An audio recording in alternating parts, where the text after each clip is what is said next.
मला आनंद वाटला असता की ही पत्रकार परिषद शेतकऱ्यांच्या कर्जमाफीविषयी, शेतकऱ्यांच्या प्रश्नाविषयी, जिल्ह्याच्या विकासाविषयी झाली असती तर अधिक आनंद झाला.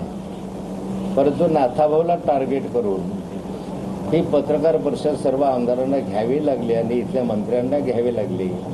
त्यांनी का घेतली पत्रकार परिषद हे मी समजू शकतो. त्यांची मजबुरी मी समजू शकतो. त्यांची इच्छा नसताना त्यांना पत्रकार परिषद घ्यावी लागली हे मला माहिती आहे. त्यामुळे सर्व आमदारांचे वेगवेगळे विषय योग्य त्यावेळी आपण काढू. काय करायचे आहे ते त्या ठिकाणी मांडू. फार मला आपल्या आमदारांवर फारसं बोलायचं नाहीये, कारण हे आमदार मीच वाढवलेले आहे, मीच घडवलेले आहे. आता आपलेच पोर आहे, त्याच्यामध्ये कधी चुकाही घडतात, कधी गौरवही करतात, ते नंतर आपण त्यांच्या संदर्भात समाजासमोर जाऊन मांडू.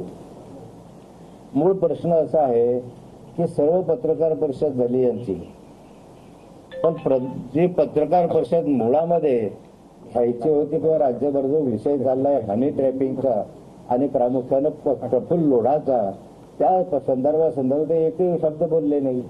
फक्त नाथाभाऊला टार्गेट करत बसले.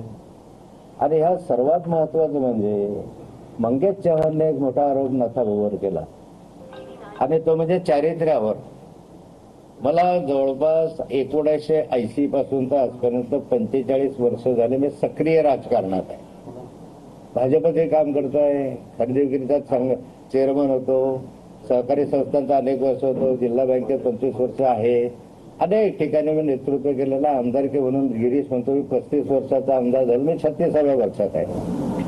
कारण मी विधान परिषद सदस्य असल्यामुळे त्याच्यापेक्षा 1 वर्ष जास्त आहे. गिरीश महाजन मंत्री आहे, त्या अर्ध्या खात्याचे मंत्री आहे. मी आतापर्यंत 12 खात्याचा कॅबिनेट मंत्री होतो आणि युती सरकारच्या वेळेस 6 खात्यांचा कॅबिनेट मंत्री होतो. 18 खात्यांचा कॅबिनेट मंत्री मी भोगलाय.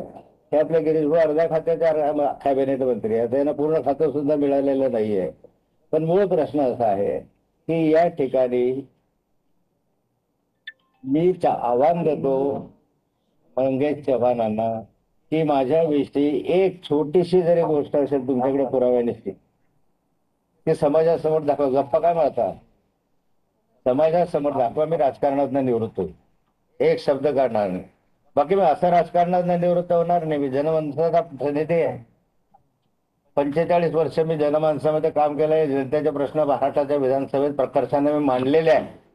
शेतकऱ्यांचे, शेतमजुरांचे, साऱ्यांचे प्रश्न मांडण्याची भूमिका मला जनतेने दिलेली आहे.